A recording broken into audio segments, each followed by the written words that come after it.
అక్షతలు వేస్తే వాళ్ళ అభ్యున్నతి కలుగుతుంది అని నువ్వు కోరుకున్న వాడివైతే కన్యాదానం చేశాక భోజనం పెట్టవయా? ఏమిటి కొంపలడిపోయాయి?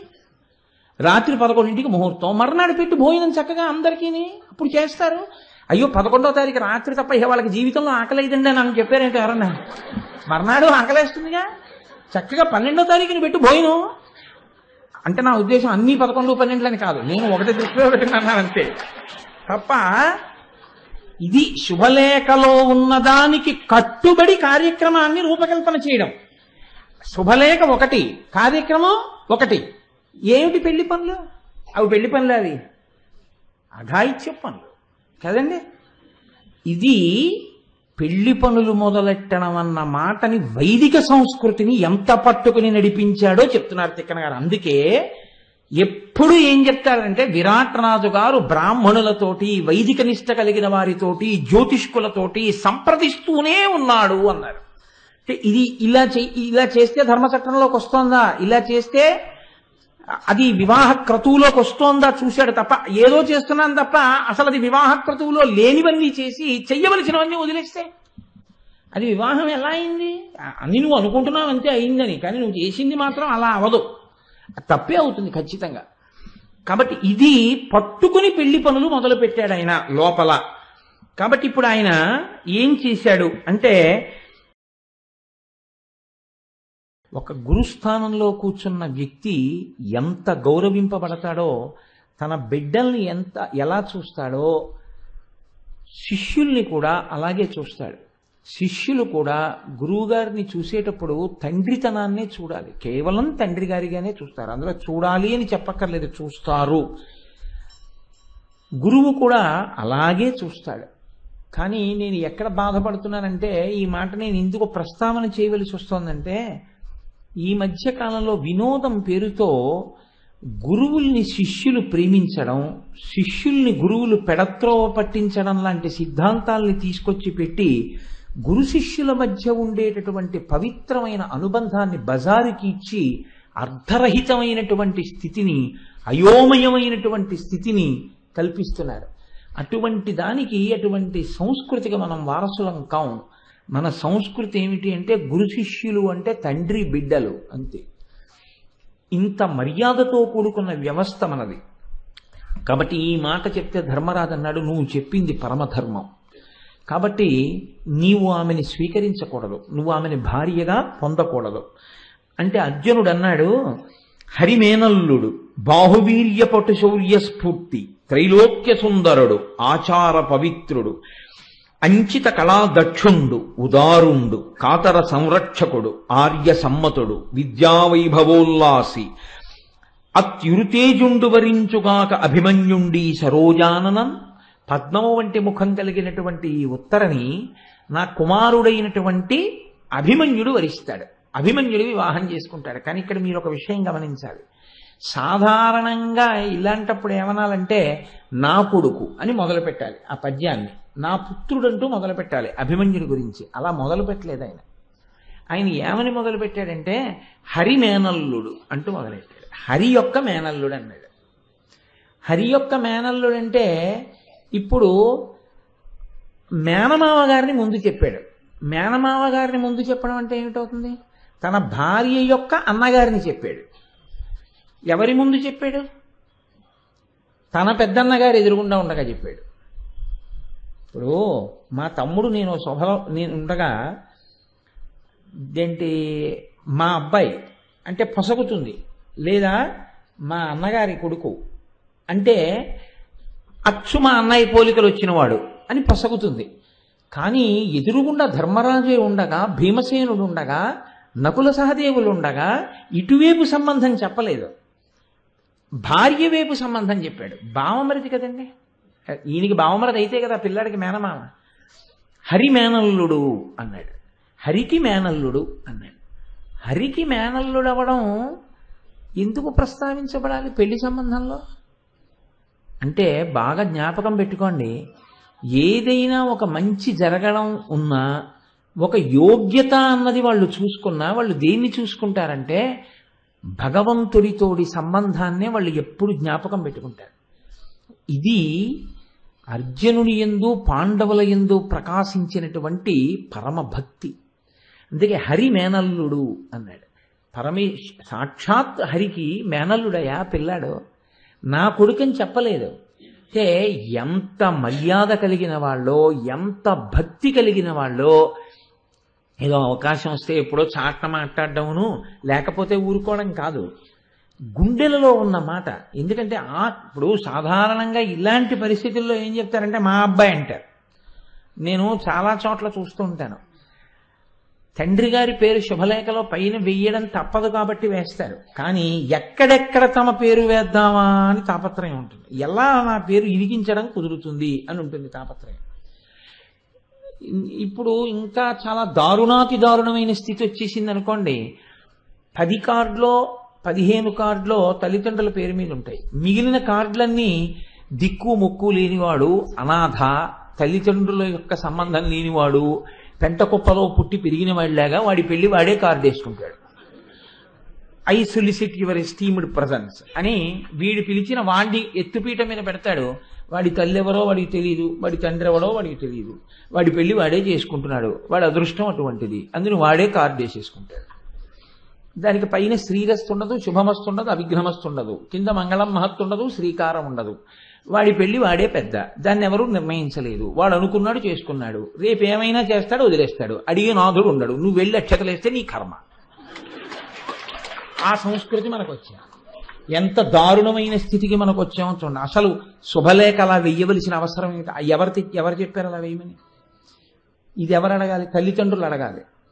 నోర్మొయ్, నువ్వే ఇసుకోవడం ఏంటి శుభలేఖ? నువ్వు శుభలేఖ వేసి నేనేమైపోయినట్టు? అలా అయితే నేను అసలు చేయనిపోయింది అని చెప్పాలి. అసలు అలా చెప్పడం ఏమిటండి? అలా చెప్పే స్థితి రాకూడదు. అలా చెప్పే స్థితి వచ్చిందంటే అప్పటి వరకు నువ్వు సరిగా పెంచలేదని గుర్తు కదా. ఖచ్చితంగా తల్లిదండ్రులదే తప్పు. కూతురు చెడుగైన మాత తప్పు, పుత్రుండు చెడుగైన తండ్రి తప్పు, అశ్వంబు చెడుగైన అశ్వారోహకుని తప్పు, సైన్యంబు చెడుగైన రాజు తప్పు. బాధ్యత వహించవలసిందే శాస్త్రంలో. నువ్వు తప్పుకోవడానికి కుదరదు, నీ బాధ్యత నీకు నిర్ణయింపబడిపోయి ఉంది. శాస్త్రం శంసనాత్ శాసనాత్ ఇది శాస్త్రం. నువ్వు తప్పుకుందామంటే కుదిరేది కాదు, అక్కడ వరకు నువ్వు బిగిసిపోయినట్లే. ధర్మమునందు తప్పుకోవడం కుదరదు. కాబట్టి అది రాకుండా నువ్వు పెంచవలసి ఉంటుంది. పెంచడం అనేటటువంటి మాటకు అర్థం శారీరకంగా నువ్వు పెంచక్కర్లేదు, అదే పెరుగుతుంది. అన్నం కాదు పెట్టడం, సంస్కారం నువ్వు పెట్టాలి. నువ్వు పెట్టకపోతే అలా కార్డు వేసుకున్నాడు అనుకోండి, తప్పు నీదే. ఆ కార్డు వేసుకునేంత స్వేచ్ఛ పిల్లాడు పొందడం, పిల్ల పొందడం ఏమిటి? అలాంటి సంస్కృతి లేదు ఇక్కడ. అలా వేయడానికి వీలు లేదు. పెద్దలు చూస్తే ఏమనుకుంటారు, ఇంటి గౌరవం నశించిపోతుందని చెప్పగలగాలి. కాబట్టి ఇది మర్యాద. వాళ్ళు రక్షకుడైన వాణ్ణి స్మరిస్తూ ఉంటారు. ఎప్పుడూ మనని రక్షించేవాడు హరి. ఆ హరి మేనల్లుడు. ఒక శుభకార్యం అనేటప్పటికీ వాళ్ళకి రక్షకుడు జ్ఞాపకానికి వచ్చాడు. మనకి కూడా ఒక మంగళకార్యం జరుగుతుంటే ఎవరు గుర్తు రావాలంటే భగవంతుడు గుర్తు రావాలి. మంగళకార్యం జరగనంతసేపు భగవంతుడు గుర్తొచ్చి, మంగళకార్యం జరగడం మొదలెట్టగానే ముందు ఎవరిని వదిలేస్తామంటే ఈశ్వరుని వదిలేస్తాం మనం. మన పరిస్థితి అలా ఉంటుంది. అది విచిత్రం. అందరికన్నా తేలిగ్గా ఏది వదిలేస్తారో తెలుసా అండి? మొదట ఈశ్వరుణ్ణి, 2 శాస్త్రాన్ని, ఈ 2 వదిలేస్తారు. పెళ్లి అన్న దాంట్లో తెచ్చిన సంభారములన్నీ తంతుకే పనికొచ్చేటటువంటి స్థితికి మనం దిగిపోయాం ఇవాళ. నిజంగా శాస్త్రానికి పెద్దపీట అన్నది లేదు. అంతా కూడా ఏమిటి అంటే యాంత్రికం. ఎందుకు చేస్తున్నాం అంటే అదో తంతు, అంతే. ఆ తంతు చేసినట్టుగా చేయడం అంతే తప్ప దాని యందు నిష్ఠతో, దాని యందు మర్యాదతో చేయగలిగిన స్థితిని కోల్పోయాం. పెళ్లి ప్రారంభమే ఎలా ఉంటుందో చూడండి. అసలు ఆయన మొదట చెప్తూ హరి మేనల్లుడు అన్నాడు. నాకా కొడుకు ఈశ్వరుడు అనుగ్రహించిన సంతానం. ఇది భగవంతుణ్ణి స్మరించగలగడం. ఇది వంశమునందు ఆ లక్షణం ఉండాలి. కాబట్టి హరి మేనల్లుడు, బాహువీర్యపటు శౌర్య స్ఫూర్తి, గొప్ప బాహుబలం కలిగిన వాడు, సదాచార సంపన్నుడు, పెద్దలను గౌరవించేటటువంటి వాడు. ఎందుకు ఇవన్నీ చెప్పడం? తన కొడుకుని తాను పొగడుకోవడం కాదా? కాదు. నీ కూతుర్ని నేను మోసగించట్లేదని చెప్పడం, తన పెద్దరికాన్ని చెప్పడం. నీ కూతుర్ని యోగ్యమైన స్థానంలోనే పెడుతున్నానని చెప్పడం. నువ్వు నాకిద్దామనుకున్నావు, కానీ నేను ఎవరికో ఒకడికి ఏదో బంధుత్వం కోసం చెప్పేయట్లేదు నా కొడుక్కిమ్మని. నా కొడుకు కూడా అంత యోగ్యుడని నీకు చెప్తున్నాను, అందుకని పొగిడాడు తప్ప కొడుకుని పొగడకూడదన్న ధర్మం తెలియక పొగిడినవాడు కాడు అర్జునుడు. కాబట్టి ఉదారుడు, చాలా గొప్పగా అందరి పట్ల ఔదార్యంగా ఉండి రక్షించగలిగినటువంటి వాడు. విద్యా వైభవోల్లాసి, గొప్ప విద్య కలిగినటువంటి వాడు, అపారమైన తేజస్సున్నవాడు. అటువంటి పిల్లవాడు మా అభిమన్యుడికి ఇచ్చి నీ కూతురునిమ్మన్నాడు. అంటే విరాట్ రాజు గారు ఆ మాట అన్నాడు. సాధారణంగా మనుషుల మనఃప్రవృత్తి ఎక్కడ బయటపడుతుందంటే, సంబంధం మీ అమ్మాయిని చేసుకుంటాం అనేంత వరకు ఎవరికి 10 మాటలు ఫోన్ చేసి నమస్కారం చేస్తారంటే వియ్యంకుడికి కదా. అబ్బాయి తండ్రికి ఫోన్ చేస్తారు, మీ అమ్మాయి మా అబ్బాయికి నచ్చిందిట అని చెప్పి వాడి ప్రారంధం కొద్దీ నిశ్చితార్థం చేసుకున్నాడు అనుకోండి, అంతే. ఇంకా కాబోయే అల్లుడు గారితో సెల్లో మాట్లాడతాడు మామగారు. తప్పించి అసలు వియ్యంకుడితో మాట్లాడడం, మర్యాద వియ్యంకుడికి ఇవ్వడం, ఆయన ద్వారా చెప్పించడం ఇవేం ఉండవు. సరే పిల్ల ఎప్పుడో మొదలెట్టేస్తుంది అనుకోండి, అది వేరే విషయం. పెళ్లి చూపుల్లోనే గదిలోకి పోయి మాట్లాడుకోవడంతో మొదలెడతారు. ఆ తర్వాత ఇంకా వీళ్ళందరూ ఆ పిల్ల చెప్తుంది, ఆయనకి నాన్నగారంటే డ్రెస్ కొనుక్కోవడానికి వస్తాటని ఆ పిల్లే చెప్పేస్తుంది. వీళ్ళ ప్రారంధం, వీళ్ళు చేసే అదో నామమాత్రపు పెద్దరికాలు. కాబట్టి అలా కాకుండా ఉండడం అంటే నిజమైన పెద్దరికాలు నిలబడ్డాం. కాబట్టి ఇప్పుడు విరాట్ రాజు గారు అన్నాడు, అబ్బా అయితే అభిమన్యుడితో మా అమ్మాయికి సంబంధం కుదరడం అంటే మా అదృష్టం అండి, ఎంత మంచి అల్లుడు వచ్చాడని లేదు. ఎంత మంచి అల్లుడు వచ్చాడండి అంటే అర్జునుడు చేసుకోనన్నాడు కాబట్టి అభిమన్యుడు దొరికాడు కాబట్టి గాలిగిపోయాడు అంతే అర్జునుడు. ఇంకా అలా అని లేదు, ఎంత గొప్పగా మాట్లాడాడో చూడండి. నేను అది అన్నది, పెళ్లి సంబంధం అంటే తిక్కన గారు ఏం చేతకాకిన్ని పద్యాలు రాయలేదు. ఎందుకు వచ్చింది? ఉత్తరాభిమన్యుల వివాహం అయిపోయినది అనో వాక్యం రాసి గజ్జె వదిలిపెట్టేసి ఆయన మనం ఎలా బతకాలో మనకి నేర్పడం కోసం అని వచ్చింది ఇతిహాసం. అక్కడ జరగనిది చెప్పట్లేదు, జరిగినది చెప్తున్నారు. ఇతిహాసం అది అలాగే జరిగింది, అలాగే మాట్లాడారు. నువ్వు అలాగే మాట్లాడడం నేర్చుకోవాలి, అందుకు చెప్తున్నారు. ఒక విడిదిస్తే విడిదికి గౌరవం ఎందుకు ఇస్తారండి? పెళ్లి కొడుకున్నారని ఇవ్వరు విడిది. పిల్లకి కాబోయే మామగారు అక్కడికి వచ్చి ఉన్నాడు కాబట్టి విడిది గౌరవం దేనివల్ల అంటే పెళ్లి కొడుకు వల్ల కాదు. బాగా జ్ఞాపకం పెట్టుకోండి. విడిది గృహానికి గౌరవం ఎందుకంటే తనకి కాబోయే వియ్యంకుడు వచ్చి అందులో దిగాడు. ఆడపిల్ల తండ్రి విడిది ఇస్తాడు మగపెళ్లి వారికి. ఎందుకు అంటే అత్యంత గౌరవనీయుడు. నా కుమార్తెకి కాబోయేటటువంటి భర్తని కన్న తండ్రి మహానుభావుడు. ఎందుకంటే తండ్రి స్థానం కూడా మామగారి స్థానం కన్నా వెనక్కి ఎడుతుంది పెళ్ళి అవ్వగానే. మొదటి నమస్కారం ఎవరికంటే మామగారికే. లోకంలో ఒక మాట చెప్తారు, అసలు తన కోడలు సంతోషంగా ఉండాలని ఎప్పుడు అహర్నిశలు కోరుకునే వ్యక్తి అంటూ ఉంటే మామగారే ఉంటాట లోకంలో. అంత ప్రేమతో ఉంటాట మామగారు. ఎక్కడో పుట్టిన పిల్ల ఇక్కడికి వచ్చింది, నా కొడుకుని సుఖపెడుతోంది, నాకు మనవల్ని ఇవ్వబోతోంది, నా ఇంటి పేరు కొనసాగిస్తోంది, నా గోత్రం కొనసాగిస్తోంది, పిచ్చి తల్లి నా ఇంటికి వచ్చింది, ఆమె సుఖపడాలని ఎంతో బెంగ పెట్టుకుని ఉంటాట. నేను అలా ఉండగలనా నా కోడల విషయంలో అని బెంగ పెట్టుకుంటూ ఉంటాను. నేను అంత మర్యాదగా ఉండగలనా నా కోడలతో, నా కూతురి కన్నా 1000 రెట్లు ప్రేమించగలనా, అంత జాగ్రత్తగా చూసుకోగలనా కంటికి రెప్పలా అని. నిజమండి, ఎక్కడ పుట్టిన పిల్ల తల్లిని తండ్రిని అందరినీ విడిచిపెట్టి మన ఇంటికి వచ్చి ముక్కు మొహం తెలియనటువంటి వాడికి మామగారు ఉపన్యాసానికి పోయి వచ్చేటప్పటికి వాడికి గోధుమ రొట్లు చేసి పెట్టి ఇన్ని చేసి పెడుతోందంటే ఆ అమ్మాయి సుఖపడుతోందో లేదో చూడం దానికి నా పెద్దరికం కాల్సనా? దేనికి? కూతురైతే అడుగుతుంది స్వతంత్రంగా, నాన్నగారండి ఇది కావాలని. ఎలా అడుగుతుంది మామగారిని? నువ్వే 1000 కన్నులతో చూసుకోవాలమ్మా. సంతోషంగా ఉన్నావా? నువ్వు ఇలా ఉండు, హాయిగా ఉండు తల్లి, హాయిగా ఉండు అని 1కి 10 మార్లు నువ్వు చెప్పాలి. 10 అంతగా కోడలి గురించి ఆలోచిస్తాడు కాబట్టి మామగారి లాంటి వ్యక్తి ఇహ లోకంలో లేడు. అందుకే కోడలకి అన్నిటికన్నా పెద్ద కష్టం ఎప్పుడంటే మామగారు వెళ్ళిపోయినప్పుడే అన్నారు. అటువంటి పిల్ల మామగారు అక్కడ విడిది చేశాడంటే ఆయన తన కొడుక్కిచ్చి చేయడం కోసం వచ్చి అక్కడ ఉన్నారు. నువ్వు ఇచ్చిన చోట అది విడిది గౌరవం. అందుకని ఆడపిల్లి వారు అక్కడికి వెళ్ళి అంత మర్యాదలు చేస్తారు ఆయన వచ్చారని. వియ్యంకుడి స్థానమే, ఆ గౌరవం ఇవ్వాలి. ఆ గౌరవం ఇచ్చే రోజు 1 నెల ఆ మర్యాద పాటిస్తాను నేను కదా. కాబట్టి విరాట్ రాజు గారు అన్నాడు, అభిమన్యుడు నాకు అల్లుడుగా దొరికాడని లేదు. ఎంత పెద్ద మాట అన్నాడో చూడండి. అర్జునుని వియ్యమనియడునంత కంటే గడవం పెంపు నాకెయ్యది కార్య నిశ్చయంబు ధర్మ తనూభవుండనతిచ్చువాడు మనమెల్ల కావించుమారమదియు. ఆయన అన్న మొదటి మాట ఇది. అర్జునుని వియ్యమనియడునంత కంటే గడవ పెంపు నాకెయ్యది. అర్జునుడితో వియ్యమందడం కన్నా నా అదృష్టం ఏమిటండి? ఇక నుంచి ఎవరితో అన్నా మాట్లాడితే నేను ఫలానా వారి వియ్యంకుండని చెప్పుకుంటాను. ఎంత అదృష్టం! అర్జునుడితోటి వియ్యమందబోతున్నాను.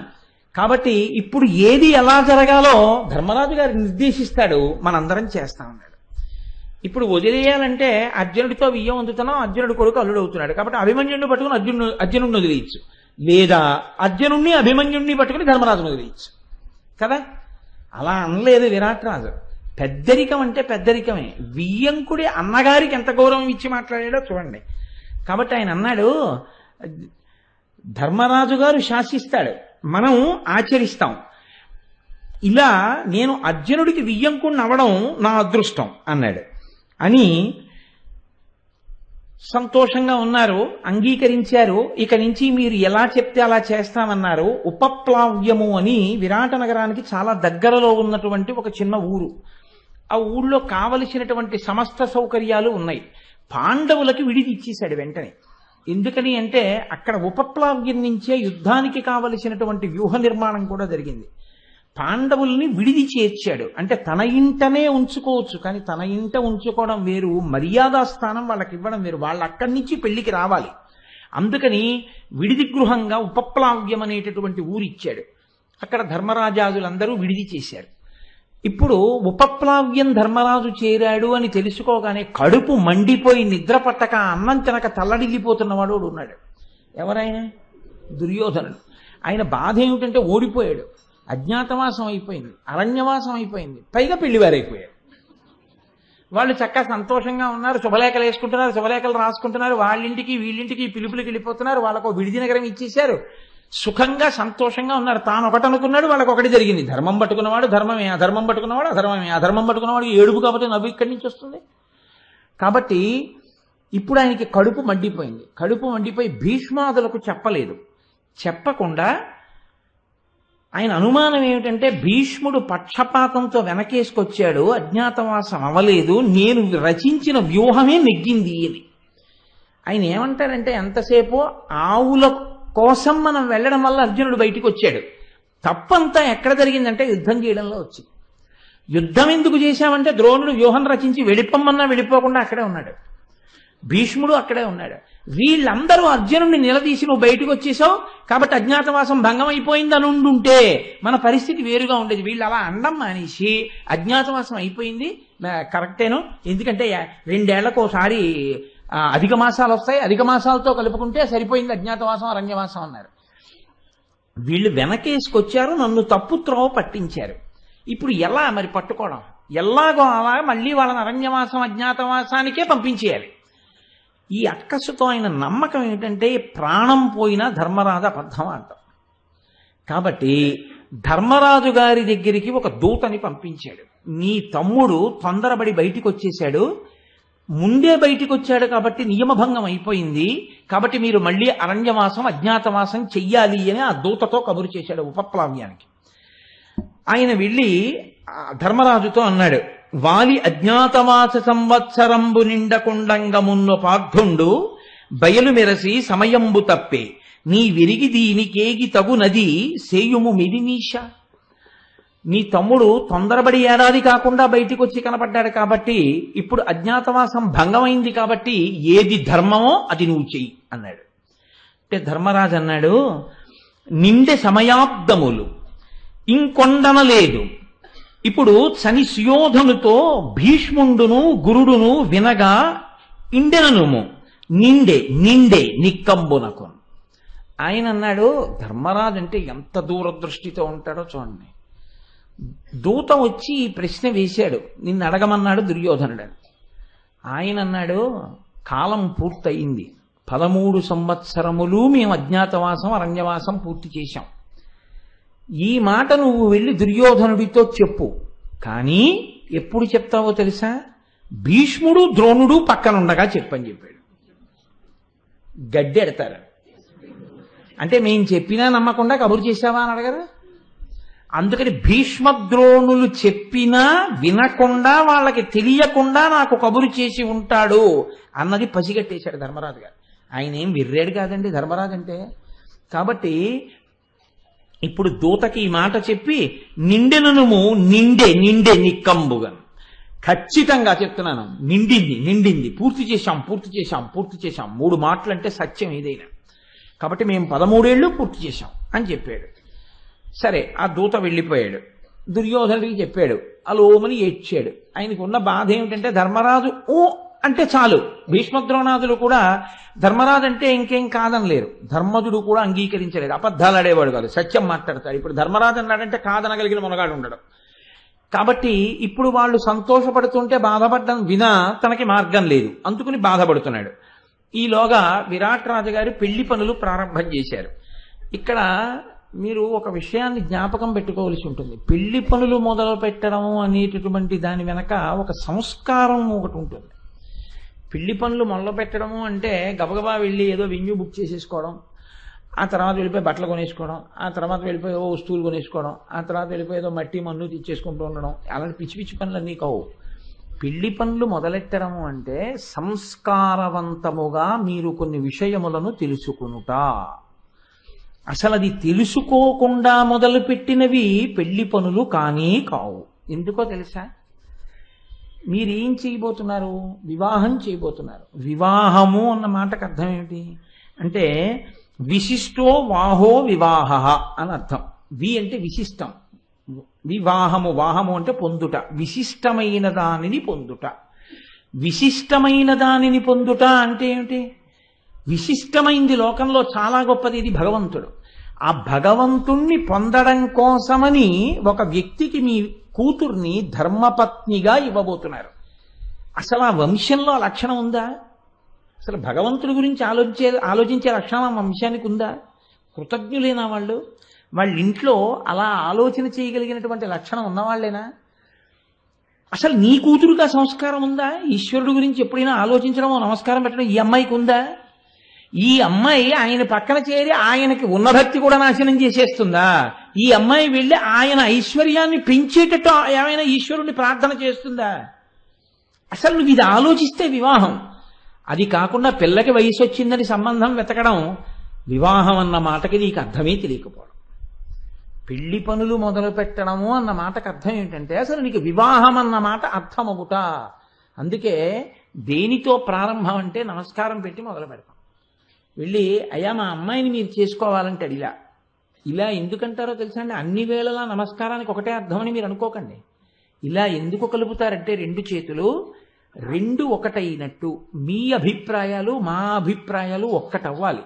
అంతేకాని అస్తమానం వీళ్ళు అంటే వాళ్ళు అంటే వీళ్ళు అది కాదు. ఎలా ఒకటి మీదకి వెడదాం మనం అన్న ఆలోచనలో ఉండాలి. అసలు వీళ్ళ మధ్య ముందు ప్రారంభమే గొడవతో మొదలైంది అనుకోండి, వాళ్ళేం సంతోషంగా సంసారం చేస్తారా? ఈయనేమో వియ్యాలారింటికి వెళ్ళడు, వియ్యాలారేమో వీళ్ళింటికి రాడు, అత్తగారేమో కొడుకు దగ్గరికి వెళ్ళదు, అంటే మామగారేమో 4 రోజులు ఉండడానికి కుదరదు. ఇంక ఏమిటి మనశ్శాంతి ఉంటుంది ఆ కొడుక్కి కోడలికి? నీకు ముందు అరమరికలు లేకుండా వియ్యాలారు కలిసి ఉంటే పిల్లలు సంతోషంగా ఉంటారు. అసలు వీళ్ళు ఎప్పుడు కొట్టుకుంటుంటే వాళ్ళకి ఏం సంతోషంగా ఉంటుంది మీరు ఆలోచించండి.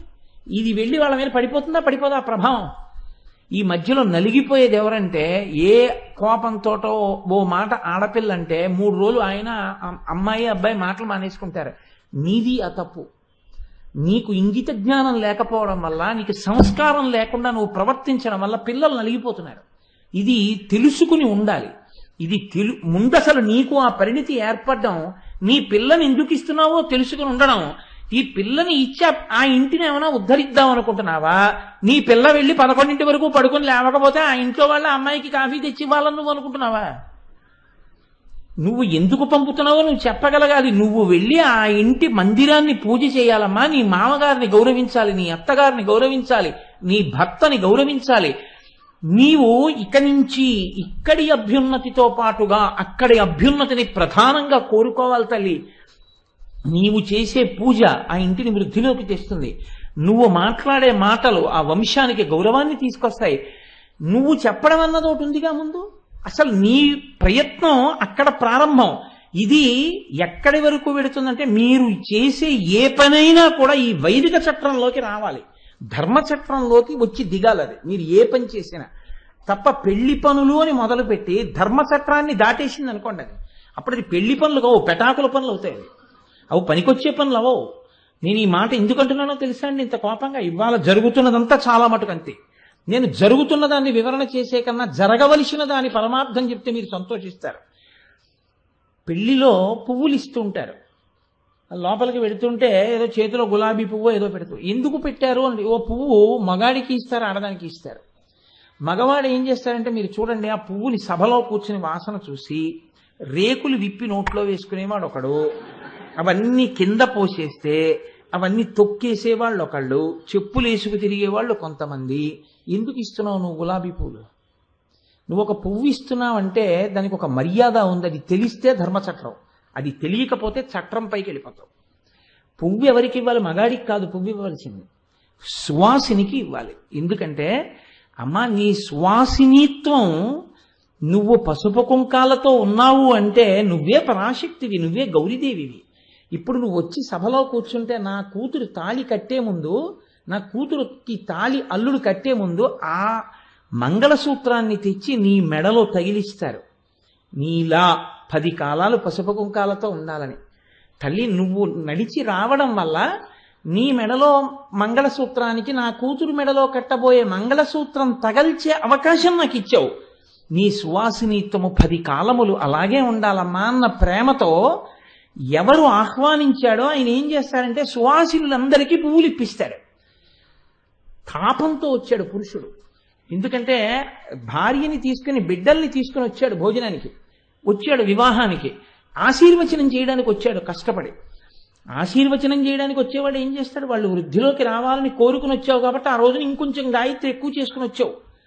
నా కూతురు కోసం మీరు ఇంత కష్టపడి పరుగు పరుగున వచ్చారు, రావణంలో మీకు చెమట పట్టింది, మదర్పిత చందన తాంబూలాది సత్కారములను గైకొని అంటారు. అందుకని చందనం మగవాళ్ళకి రాస్తారు.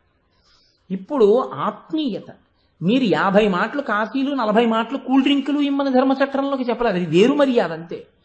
అసలు మర్యాద ఏమిటి? ఓ పువ్వు ఇస్తే సువాసినికి ఇవ్వడం, ఒక చందనం రాస్తే ఎందుకు రాస్తున్నావో తెలిసి చందనం రాయడం. నేను ఒక మాట అడుగుతాను, మీరు చెప్పండి. శుభలేఖలన్నింటిలో ఒక వాక్యం ఉంటుంది, మదర్పిత చందన తాంబూలాది సత్కారములను గ్రహించి అని. ఏ పెళ్లిలోనైనా మీకు చందనం ఎవరైనా రాశారా? ఎవరైనా రాశారా?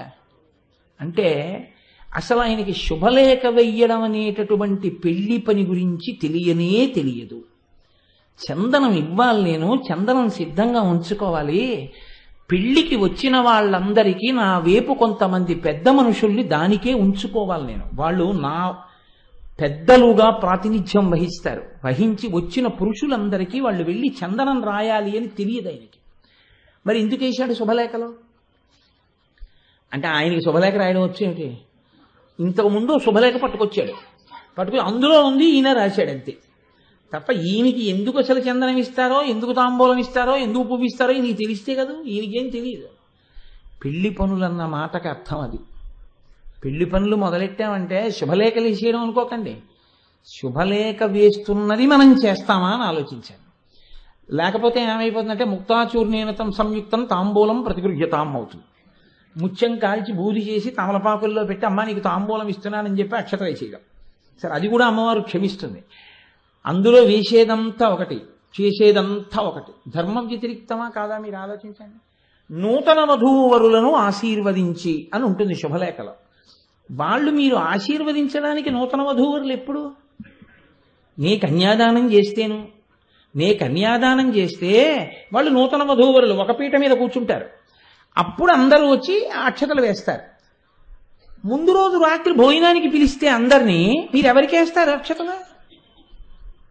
తెల్లవారుగామనేమో కన్యాదానం చేయాలి, సుముహూర్తం కాబట్టి కన్యాదానం జరగలేదు, ఆ అమ్మాయి అబ్బాయి ఒకటి కాలేదు వైదికంగా, అయినా వాళ్ళిద్దరూ 2 కుర్చీల్లో కూర్చున్నారు. కర్ణుడు సహజ కవచ కుండలాలతో పుట్టినట్టు వాడు బోట్లతోనే పుట్టినట్టు బోట్లతో కూర్చుంటాడు. వాడు లేవడు, నమస్కారం చేయడు. వాడు నీకు ఇచ్చే మర్యాద ఏమిటంటే నువ్వు ఆశీర్వచనం చేస్తే వెనక నించోబెట్టుకుని నీతో ఫోటో తీయించుకుంటాడు అంతే. చాలా నీ అదృష్టం, నీతో ఫోటో తీయించుకున్నానని చెప్తాడు. నువ్వు అక్షతలు ఎలా వేయాలో వీడియోగ్రాఫర్ చెప్తాడు నీకు. నువ్వు వెళ్ళి నీ భార్యని ఎడం పక్క పెట్టుకుని అక్షతలు ఇస్తే ఆయన ఒప్పుకోడు. అలా వెళ్ళండి అంటాడు. ఎందుకంటే ఏదో పెరట్లోకి వెళ్ళండి అంటారే, అలా ఆయన ఇలా వెళ్ళండి అంటాడు. అంటే అలా వెళ్ళి అక్షతలు వేయాలి. అలా వెయ్యొచ్చా అవి కూడా అనవసరం, వీడియోలో బాగా పడాలంతే. నూతన వధూవరులకు అక్షతలు వేస్తున్నామండి మనం. ముందు రోజు రాత్రి వెళ్ళి భోజనం చేసి వెళ్ళిపోతాం, అన్నం లేక. అందుకు పిలిచింది. అక్షతలు వేస్తే వాళ్ళ అభ్యున్నతి కలుగుతుంది అని నువ్వు కోరుకున్న వాడివైతే కన్యాదానం చేశాక భోజనం పెట్టవయా? ఏమిటి కొంపలడిపోయాయి? రాత్రి 11ంటికి ముహూర్తం, మర్నాడు పెట్టి భోజనం చక్కగా అందరికీ అప్పుడు చేస్తారు. అయ్యో 11వ తారీఖు రాత్రి తప్ప ఇక వాళ్ళకి జీవితంలో ఆకలేదండి అని చెప్పారంటే ఎవరన్నా? మర్నాడు ఆకలేస్తుందిగా. చక్కగా 12వ తారీఖుని పెట్టి భోజనం. అంటే నా ఉద్దేశం అన్ని 11, 12 అని కాదు, నేను ఒకటి దృష్టిలో పెట్టుకున్నాను అంతే తప్ప. ఇది శుభలేఖలో ఉన్నదానికి కట్టుబడి కార్యక్రమాన్ని రూపకల్పన చేయడం. శుభలేఖ ఒకటి, కార్యక్రమం ఒకటి. ఏమిటి పెళ్లి పనులు? అవి పెళ్లి పనులు, అవి అఘాయిత్య పనులు కదండి. ఇది పెళ్లి పనులు మొదలెట్టడం అన్న మాటని, వైదిక సంస్కృతిని ఎంత పట్టుకుని నడిపించాడో చెప్తున్నారు తిక్కన గారు. అందుకే ఎప్పుడు ఏం చెప్తారంటే, విరాట్ రాజు గారు బ్రాహ్మణులతోటి, వైదిక నిష్ట కలిగిన వారితోటి, జ్యోతిష్కులతోటి సంప్రదిస్తూనే ఉన్నాడు అన్నారు. ఇది ఇలా చేస్తే ధర్మచట్టంలోకి వస్తోందా, ఇలా చేస్తే అది వివాహ క్రతువులోకి వస్తోందా చూశాడు తప్ప, ఏదో చేస్తున్నాను తప్ప అసలు అది వివాహ క్రతువులో లేనివన్నీ చేసి చెయ్యవలసినవన్నీ వదిలేస్తే అది వివాహం ఎలా అయింది? అని నువ్వు అనుకుంటున్నావు అంతే అయిందని, కానీ నువ్వు చేసింది మాత్రం అలా అవదు, తప్పే అవుతుంది ఖచ్చితంగా. కాబట్టి ఇది పట్టుకుని పెళ్లి పనులు మొదలు పెట్టాడు ఆయన లోపల. కాబట్టి ఇప్పుడు ఆయన ఏం చేశాడు అంటే, కలువడములు మణితోరణములు కట్టిరి, క్రముక కాండ మోచా స్తంభంబులు నాటిరి, కుంకుమమున కలయ నలికి మృగ్గులిడిరి కర్పూరమునన్. ఎంత అందమైన సంస్కృతి అండి వైదిక సంస్కృతి, భారతీయ సంస్కృతి, సనాతన ధర్మంలో. అరటి స్తంభాలని కట్టారట అన్ని చోట్ల. తొందరగా వాడిపోనటువంటివి ఏవి ఉంటాయో అవి కట్టాలి, మంగళప్రదాలు కాబట్టి. వాటితో పాటుగా పోక స్తంభములను కట్టారట. పోక చెట్లు ఉంటాయా, పోక స్తంభాలు కట్టి కలువ పూలతో దండలు కట్టారట పెళ్లి మంటపం అంతా. దీని మీద అక్కడక్కడ మహారాజు కాబట్టి మణిహారాలను అలంకారం చేశారట. ఇప్పుడు కుంకుమ కలిపినటువంటి నీళ్లని చల్లారట. ఎక్కడ వివాహం జరుగుతుందో ఆ మంటపాన్నంతటినీ చందనం అలిదారట. మనమైతే ఏదో ఫ్రేమ్ ఒకటి పెట్టిస్తారు అంతే, ఇంకేం ఉండదు. ఆ తర్వాత ఎవరో వచ్చి తుడుస్తారేమో, నాకేం తెలియదు అనుకోండి. అది తుడుస్తారో తుడవరో కూడా నాకు తెలియదు. ఓ పీట, దాని మీద కూర్చుంటాడు వాడు, పెద్ద కోట్ వేసుకొస్తాడు. సరే, అదంతా అల్లరి. కాబట్టి అసలు నిజంగా అక్కడ శుద్ధి చేసి చక్కగా అక్కడ చందనంతో అలికారు, మంగళద్రవ్యం కాబట్టి. ఇవి పెద్ద విషయాలేం కావండి. అందుకే తిక్కన గారు ఏమన్నారో తెలుసా అండి, వివాహం అంత బాగా జరగడానికి కారణం అక్కడున్న సువాసినులు అన్నారు. అక్కడ పిల్లాడు పిల్ల నిశ్చితార్థం చేసుకుంటే, రే ఇద్దరు సినిమాకి వెళ్ళండి రా అని ముసల్ది చెప్తే ఎందుకు వచ్చిన దిక్కుమాలిన ముసల్తనం? అక్కడ ఉన్నందుకు నేను ఇంట్లో పెద్దదాన్నమ్మా, పెళ్లి మంటపాన్ని చందనంతో అలుగుతాను, చక్క సువాసినులు అందరూ లలితా సహస్రం చదువుతూ చందనం తీయండి, కాస్త చందనం రాద్దాం మంటపం అంతా అన్నారు అనుకోండి, అప్పుడు పెద్దరికం. అది చెయ్యవలసినటువంటి పని. ఏమండి, నేను ఒక ప్రశ్న అడుగుతాను, మీరేమనుకోవద్దు. అది చాలా కష్టమా? దానికి ఏమైనా లక్షలు ఖర్చు పెట్టాలా? ఎవరు చెప్పాడు 75,000 పెట్టి సెట్టింగ్ చేయమని? నలుగురు ఆడవాళ్ళని పిలిచి, అమ్మ మా అమ్మాయి పెళ్లి, చందనం తీయండి అమ్మా, కొంచెం అక్కడ ఆ మంటపంలో రాస్తామంటే సంతోషంగా చందనం తీయరు. ఏది చెయ్యాలో అది వదిలేస్తున్నాం, ఏది అక్కర్లేదో అది తీసుకెళ్ళి మనం ఏర్పాట్లు చేస్తాం. అవునా కాదా? నేను ఎందుకు చెప్తున్నానంటే, నాకు దీనివల్ల ఒక ప్రయోజనం ఉంది. మాకేమైనా పని చెప్పండి, మాకేమైనా పని చెప్పండి అంటున్న వాళ్ళందరూ ఏ పనులు చేయాలో నిర్ణయం చేసేసుకోవచ్చు కాబట్టి అరటి స్తంభాలు నాటారు, పోక చెట్లు పెట్టారు, మణిహారములు పెట్టారంటే ఇవన్నీ పెట్టమని కాదు, కలువదండలు కట్టారు. కట్టిన తరువాత చక్కగా ప్రారంభం చేశారు.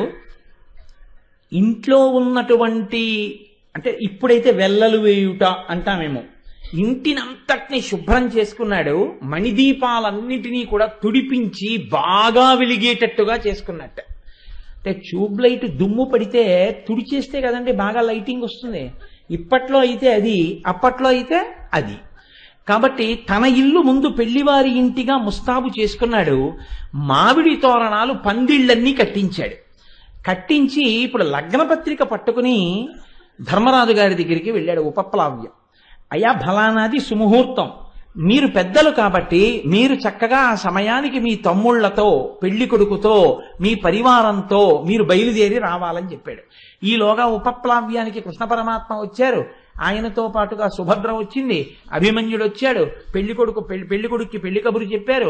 అక్కడి నుంచి పాంచాల దేశపు రాజులు వచ్చారు. కృష్ణ పరమాత్మతో పాటుగా సాత్యకి, బలరాముడు మొదలైన వాళ్ళు, ధర్మరాజు గారి సారథి ఇంద్రసేనుడు మొదలైన వాళ్ళందరూ వచ్చారు. అందరికీ పెళ్లి వార్త తెలిసింది. ధర్మరాజు గారు లగ్న పత్రికలు పంపించాడు, విరాట్ రాజు గారు ధర్మరాజు గారికి పంపించాడు. రావలసినటువంటి సమయం ఆసన్నమైంది. పిలిచాడు పెళ్లివారిని, రండి, తరలి రండి, సుముహూర్తంకి ముందుగానే మనం ప్రశాంతంగా పెళ్లి పీటల మీద కూర్చోవడానికి వీలుగా రండి అని పిలిచాడు.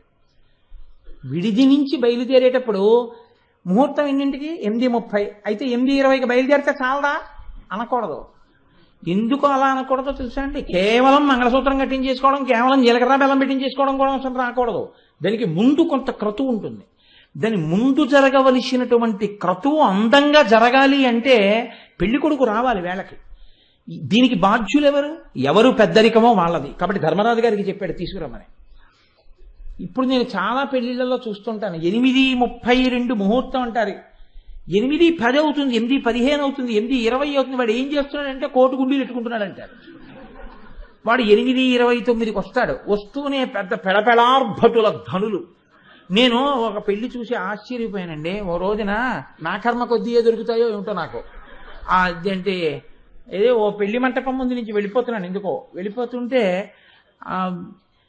ఒక హిందీ పాట ఏదో ఉంది, కుర్బానీ కుర్బానీ కుర్బానీ అంటే బలైపోయావు బలైపోయావు బలైపోయావు అని వాడు ఆ పాట వాయిస్తున్నాడు. పాట వాయిస్తుంటే ఆశ్చర్యం ఏంటంటే ఈ పెళ్లి కొడుకు మంగళసూత్రం కడుతున్నాడు. కడుతుంటే బయట 2 పావులు వెలిగించేశాడు. అవి ఇలా బుసలు కొట్టి పేలుతున్నాయి. అది అక్కడ పరిస్థితి. అప్పుడు వాడు తాళి కడుతున్నాడు. వీడు కుర్బానీ కుర్బానీ కుర్బానీ అని వాయిస్తాడు. నేను ఈ మధ్య ఎక్కడో నిశ్చితార్థానికో దేనికో వెళ్ళా, విఘ్నేశ్వరుడి బియ్యం మీద కట్టడానికి. వాడు అంతకన్నా అఘాయిత్యం. వాడు శ్రీగౌరి శ్రీగౌరియే శివుని శిరమందు ఏ గంగ సింధులు వేసినా శ్రీగౌరి శ్రీగౌరి అని వాడు ఇస్తున్నాడు. వాడు శుభమాని వాడి కొడుక్కి ఒక్కటే పెళ్లి కదా చెయ్యాలని కోరుకుంటాడు. ఈ 2 పెళ్లిళ్ళ వడవా సవతుల దెబ్బలాట్ల పాట ఎందుకు వచ్చింది వాడికి? ఆ పాట అంటే సందర్భరహితం, అర్థరహితం.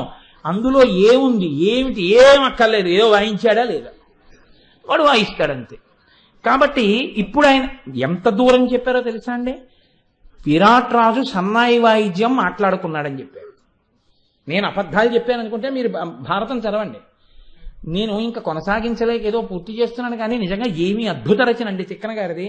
ఎందుకు సన్నాయి మాత్రమే పెట్టుకున్నాడని చెప్పారో తెలుసా? ఏవో 50 మంది కూర్చుని మిలిటరీ వాళ్ళలా కొట్టే బ్యాండ్లు పెట్టుకోలేక కాదు ఆయన. ఆయన ఎందుకు పెట్టుకున్నాడంటే నాదస్వరం వచ్చిన వాళ్ళకి రాగతాళములు తెలుస్తాయి. వాళ్ళు సాధారణంగా దేవాలయంలో ఈశ్వరుడి ముందు మ్రోగిస్తారు. నాదస్వరం అనేటటువంటిది ఈశ్వరుడి ముందు వాయిస్తారు దేవాలయంలో. వాయించినప్పుడు వాళ్ళ కంఠం, వాళ్ళ ఊపిరి ఈశ్వర సేవకి అంకితమైంది. వాళ్ళకి భగవంతునికి సంబంధించిన కృతులు, కీర్తనలు అలవాటు పడి ఉంటాయి. ఆ ఊపిరి అటువంటి వాద్య పరికరంతో వాళ్ళొచ్చి కూర్చుని మంగళప్రదంగా సన్నాయి మాత్రమే వాయించాలి. అందుకని డోలు సన్నాయి విరాట్ రాజు మాట్లాడుకుని ఏర్పాటు చేసుకున్నాడు అని చెప్పారు తిక్కనగా. ఇప్పుడు వివాహానికి తొందరగా వచ్చేసేయండి అని ఆహ్వానించాడు. అలాగే బయలుదేరి వచ్చాడు. ఎలా వచ్చాడని చెప్పారో తెలుసా అండి? విడిది నుంచి బయలుదేరి వచ్చేటప్పుడు చాలా తక్కువ వాహనాలతో వచ్చారు ధర్మరాజు గారు. అది పటాటోపానికి సంబంధించింది కాదు, వైదిక క్రతువుకి వెడుతున్నది. కాబట్టి కొద్ది ఏనుగులతో, కొద్ది గుర్రాలతో, పరివారంతో కలిసి ధర్మరాజు గారు సభామంటపానికి చేరుకున్నాడు. చేరుకున్న తర్వాత వివాహ క్రతువు, గౌరి తపస్సు వీటిని అలా పక్కన ఉంచారు. వివాహం ప్రారంభమైంది. అయిన తరువాత తెర పట్టుకుని భద్రంగా తీసుకొచ్చి పెళ్లి కొడుకు పెళ్లి కూతురు మధ్యలో పట్టుకున్నారు. తూర్పు దిక్కుగా పెళ్లి కొడుకు కూర్చుంటాడు, పశ్చిమ దిక్కుగా పెళ్లి కూతురు కూర్చుంటుంది. అంటే ఒకరికి ఎదురు ఒకరు కూర్చుంటారు, ఒకరి పక్కన ఒకరు కూర్చోడాన్ని శాస్త్రం అంగీకరించదు. కన్యాదానం చేసే వరకు ఎదురెదురుగుండా కూర్చుంటే మధ్యలో తెర పడతారు. ఆ తెర ఆడపెళ్లి వారు తెచ్చుకోవలసినటువంటి ప్రధానమైన పనిముట్టు వైదికంగా. దాని మీద ఏమీ రాయకూడదు అని శాస్త్రవాక్కు. దాని మీద తొంగి తొంగి చూడ మాకు చందమామ, అలాగే చూపులు కలిసిన శుభవేళ, నీకేమైనా కవిత్వం వెర్రి ఉంటే ఇలాంటి వెర్రి ఇంటి దగ్గర కాగితం ముక్కల మీద రాసుకుని మడిచి జాగ్రత్త పెట్టుకో. అంతేకాని తెరల మీద రాయకూడదు. అలాగా తెర మీద ఏం రాయాలి అంటే ఒక్కటే చెప్పారు, మంచి సువాసనలు గుబాళించేటటువంటి మంగళ ద్రవ్యాలు కలిపి, అంటే పసుపులో పన్నీరు కస్తూరి మొదలైనవి కలిపి స్వస్తిక్ మార్క్ మాత్రమే పెట్టాలి. అన్ని మంగళములకు అది గుర్తు కాబట్టి ఒక్క స్వస్తిక్ మార్కే తెర మీద నేను అబద్ధాలు చెప్తున్నాను అనుకుంటే మీరు వేదమంత్రాలకి వ్యాఖ్యానం చేసిన పెద్దల వ్యాఖ్యానాలు ఉన్నాయి, ఆ వ్యాఖ్యానాలు చూడండి. ఒక్క స్వస్తిక్ మార్క్ మాత్రమే ఉండాలి. తెరని ఎవ్వరూ పట్టుకోకూడదు. ఇష్టం వచ్చినట్టు తెరని ఒకళ్ళు పట్టుకోవడం, ఇద్దరు పట్టుకోవడం, ముగ్గురు పట్టుకోవడం, నలుగురు పట్టుకోవడం, పిల్లలు పట్టుకోవడం, ఆడాళ్ళు పట్టుకోవడం అలా చేయకూడదు. పెళ్లిలో తెరని ఆడవారు పట్టుకోనరాదు. పెళ్లిలో తెరని 5గురే పట్టుకోవాలి. అందున ఆడపెళ్లి వారి తరపున 3 పట్టుకోవాలి, మగపెళ్లి వారి తరపున 2 పట్టుకోవాలి. మగపెళ్లి వారి తరపున ఏ 2 పట్టుకోవాలో వియ్యంకుడు నిర్ణయిస్తాడు. ఆయన్ని అడుగుతాడు కన్యాదాత, మీ వైపు 2 పెద్దల్ని పంపండి అని అడుగుతాడు. నిజంగా పెద్దరికం ఉన్న వాళ్ళనే పంపాలి తప్ప ఎవరిని పడితే వాళ్ళని పంపించకూడదు. తన వైపు పెద్దరికం ఉన్నటువంటి 3 ఆడపిల్ల వైపు వాళ్ళు పట్టుకుంటారు. పట్టుకున్న తర్వాత 3 మగపిల్లి వారి వైపు పట్టుకుంటారు, 2 ఆడపిల్ల వారి వైపు పట్టుకుంటారు. 3 పట్టుకోవాలి కాబట్టి మగపెళ్లి వారి వైపు నుంచి ధర్మరాజు గారు పట్టుకున్నాడు, కృష్ణ భగవానుడు పట్టుకున్నాడు, అర్జునుడు పట్టుకున్నాడు. ఉత్తర దక్షిణ దిక్కులుగా పట్టుకోవాలి తెరని. ఇప్పుడు 3 అటు పట్టుకున్నారు, 2 మధ్య దేశం వాళ్ళు పెద్దలు ఇటు పట్టుకున్నారు. తెర పట్టుకుని ఉండగా కన్యాదానం చెయ్యడానికి ముందరే మహాసంకల్పం జరుగుతుంది. ఆ మహాసంకల్పం జరిగేటటువంటి సమయంలో సమస్త పాపరాశి దగ్ధమవడానికి అది హేతు అవుతుంది. అవన్నీ కూడా ఈ సృష్టి ప్రారంభ పర్యంతము ఇప్పుడు జరుగుతున్నటువంటి శుభముహూర్తం వరకు ఉన్నటువంటి పర్వతాల్ని, నదుల్ని, అవతారాల్ని, విశిష్టమైనటువంటి పురుషుల్ని, చక్రవర్తుల్ని, ఋషుల్ని స్మరణ చేస్తారు. ఆ స్మరణ చేసినప్పుడు కన్యాదాత వాళ్ళతో వీళ్ళతో మాట్లాడడం, కబుర్లు చెప్పడం, అదొచ్చేసిందా అనడం, ఫోటో తీయించుకోవడం, వెర్రిమొహం పెట్టడం అలాంటివి చేయకూడదు. వేదికపై కన్నులు మూసుకొని తన కులదైవం ఎవరో కులదైవాన్ని ధ్యానం చేస్తూ కూర్చోవాలి మహాసంకల్పం జరిగినంతసేపు. అలా కానీ ధ్యానం చేస్తూ కూర్చుంటే వాళ్ళకి ఈశ్వరానుగ్రహం వల్ల పాపరాశి దగ్ధమవుతుంది అని. అంతే తప్ప ఉత్తినే ఏం కనబరు మహాసంకల్పం. పెళ్లిలో మహాసంకల్పం చదవడానికి నువ్వు సమయం ఇవ్వాలి. అంతేకాని నువ్వు 8:20కి సుముహూర్తం అంటే నీకేం తెలిసని పావుతో కిందికి వచ్చావు, అలా రాకూడదు. చాలా తొందరగా వచ్చేసేయాలి. వచ్చేస్తే పెళ్లికి చాలా క్రతువు ముందు నడుస్తుంది, శుభముహూర్తానికి ముందు. అదంతా సరిగ్గా జరగాలి అంటే మగపెళ్లి వారు వేళ పట్టున రావాలి. అలా రాకపోతే పాడైపోయేవాడు ఎవడంటే కన్యాదాత పాడైపోతాడు. ఆయన ఏమీ చేసుకోవడానికి అవకాశం ఉండదు. కాబట్టి వేళ పట్టున రావాలి. ధర్మరాజు గారు ఆ గౌరవం పాటించాడు, తొందరగా వచ్చాడు. మనం కూడా నేర్చుకోవాలి జీవితంలో. భారతం విన్నాం కాదు, పెళ్లి చేస్తున్నామంటే మగపెళ్లి వారి వైపైనా ఆడపిల్ల వారి వైపైనా ఎలా ఉండాలో మనం నేర్చుకోవాలి. పెద్దరికం వహించేవాళ్ళు పెద్దరికం అంటే ఏమిటో తెలుసుకోవాలి. కాబట్టి ఇప్పుడు ఆ మధ్యలో తెరపట్టారు. తెరపట్టిన తరువాత ఒక మాట చెప్తున్నారు తిక్కన గారు, శుభముహూర్తం ఆసన్నమైంది, సుముహూర్తం అంటారు. ఆ సుముహూర్తం గురించి 1కి 10 మార్లు జ్యోతిష్కులను అడుగుతున్నాడు. సుముహూర్తమైనా వేళైనా అని. కాలంలో ముహూర్తం అంత గొప్పది. ఇప్పుడు విహిత పరిపాటితో విప్ర వృద్ధ జనులు పుణ్యకర్మ పరంపర భూని నడుప అర్ధి కృష్ణ యుధిష్ఠర పార్థ మత్స్య వరులు తెరయొద్ద అవ్వధూవరుల నిలిపి. ఎవరు పట్టుకున్నారో చూసారా? ఇటువైపు పట్టుకున్నప్పుడు కృష్ణ, యుధిష్ఠర, పార్థ. కృష్ణుడు పట్టుకున్నాడు, ధర్మరాజు పట్టుకున్నాడు, అర్జునుడు పట్టుకున్నాడు. 3 పట్టుకున్నారు అని తిక్కన గారు చెప్తున్నారు. 3 ఎంతటి పెద్ద మనుషులు. అంతేగాని ఎవరిని పడితే వాళ్ళని వచ్చి తెర పట్టుకో అని చెప్పకూడదు. తెర పట్టుకుని నించున్నారంటే పెద్దరికం. కన్యాదానం చేసేటప్పుడు ఆ తెర మించే జరుగుతుంది.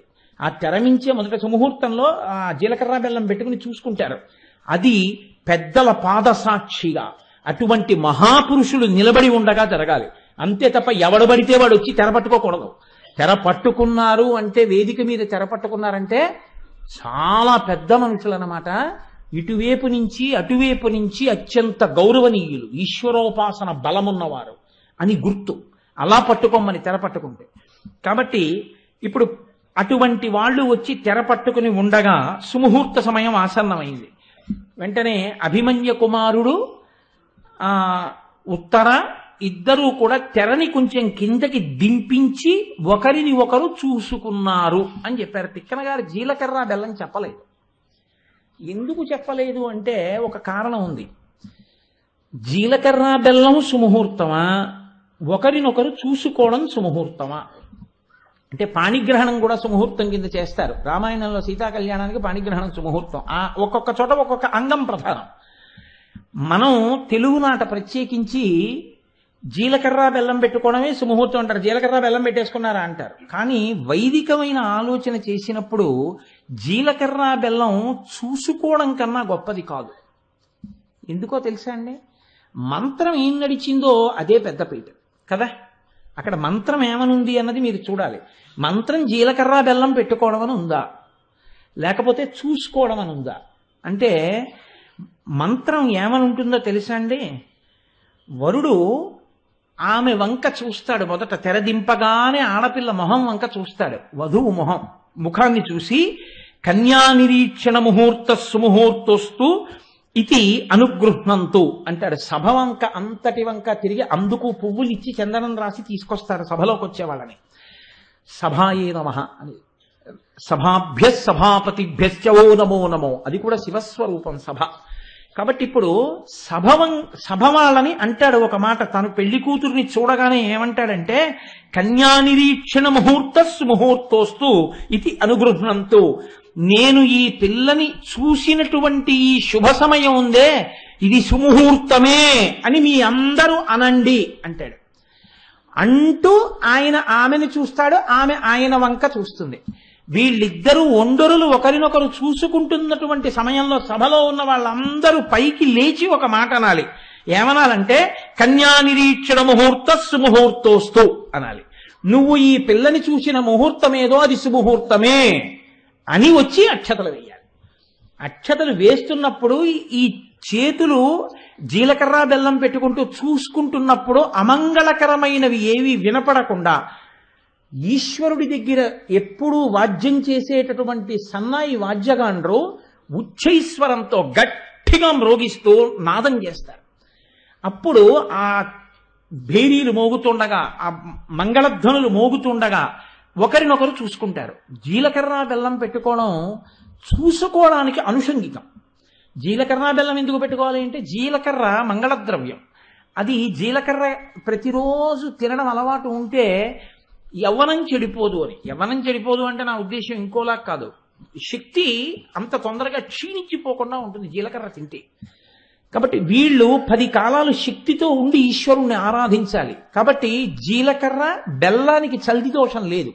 ఈ రెండు కలిపి నూరితే అందులోంచి పాజిటివ్ కరెంట్ వస్తుంది అని. అది ఒకరి పట్ల ఒకరికి అవగాహన ఏర్పరిచి ఆమె కొరకు ఆయన, ఆయన కొరకు ఆమె కలిసి ధార్మికమైన జీవనం చెయ్యగలుగుతారు. ఎందుకంటే మీరు ఒకటి గుర్తుపెట్టుకోండి, మీరు ఏ ఆశ్రమం మారినా మారనిది ఏమిటంటే ధర్మమే. మిగిలినవన్నీ వదిలేస్తారు. చతుర్విధ పురుషార్థ ఫల సిద్ధ్యర్థం అని చెప్పినప్పుడు ధర్మము, అర్థము, కామము, మోక్షము. ఇందులో ఒక వయస్సులో అర్ధకామాలు కావాలి. బ్రహ్మచర్యంలోకి వెళ్ళారనుకొని ఉపనయనం చేశాక బ్రహ్మచర్యం, పెళ్లి చేశాక గృహస్థాశ్రమం. అందుకు గుర్తుపెట్టుకోవాలి, అది ధర్మం అంటే. పెళ్లి ఎందుకు చేస్తున్నారంటే నువ్వు గృహస్థాశ్రమంలోకి వెళ్ళడానికి, ధర్మానికి దారి.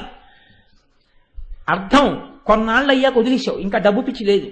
కామం వదిలేసావు, సన్యాసం తీసేసుకున్నావు, ధర్మం వదిలేయచ్చా? సన్యాసికి కూడా సన్యాసి ధర్మం ఉంటుంది తప్ప ధర్మం అన్నది వదలడం కుదరనిది. అందుకని ధార్మికమైన నడువడి కొరకు గృహస్థాశ్రమంలో నువ్వు ప్రవేశిస్తున్నావు. అటువంటి నడవడి కొరకు తప్ప అన్యమైనటువంటి విషయాల కోసం వెడుతున్నావా అంటే అది ప్రధానమని చెప్పడం కుదరదు. కాబట్టి ఇప్పుడు ఆ జీలకర్ర బెల్లం ఒకరి తల మీద ఒకరు పెట్టుకుంటారు. పెట్టుకుంటే ఒకరి పట్ల ఒకరికి అన్యోన్యత, ఒకరి మనసు ఒకరికి అర్థమై ఇద్దరి మనసులు ఏకీకృతమై ఇద్దరిగా ఉన్న ఒకరిగా బ్రతకగలిగినటువంటి స్థితి కలుగుతుంది. అందుకే ఎప్పుడూ కూడా ఒకరి మెడలో దండ వేశారనుకోండి, అది తీసుకుని వేరొకరు వేసుకోకూడదు. పురుషుడి మెడలో దండని ఇంకొకరు తీసి వేసుకోకూడదు. అలాగే స్త్రీ దండ వేసుకుందనుకోండి, ఆ దండ ఇంకొకరు వేసుకోకూడదు. ఇంకొకరు వేసుకున్న దండని రెండవ వారు వేసుకుంటే ఐశ్వర్యం పోతుంది. ఒక్క ఈశ్వర నిర్మాల్యము ఒక్క స్థాయిలో అనుగ్రహిస్తే, ఒక స్థాయిలో అన్ని వేళలా కాదు, గురువు గారి అనుగ్రహించినటువంటిది. కానీ మీరు ఒకటి గుర్తుపెట్టుకోండి, పూలదండలు మార్పిస్తారు పెళ్లి కొడుకు పెళ్లి కూతురుతో. మార్పించేటప్పుడు బోలెడన్ని దండలు తీసుకొచ్చి అదే పనిగా ఈ పిల్లవాడు ఆమెకి, ఆమె ఈయనకి వేసి దండలు తీసి పక్కన పెట్టేశారనుకోండి, అది వివాహమునందు అపచారం జరిగిందని గుర్తు. ఈ పిల్లవాడు పిల్లాడి మెళ్ళో వేస్తుంది, ఈ దండనే తీసి పిల్ల మెళ్ళో వేయాలి. పిల్ల తన మెడలోంచి తీసి పిల్లాడికి వేస్తుంది. దండ మారుతుంది. ఇలా ఎందుకు మారుతుందో తెలుసా అండి? సభాముఖంగా ఎందుకు మార్చుకుంటారో తెలుసా? మిగిలిన వాళ్ళందరినీ గుర్తుపట్టమని.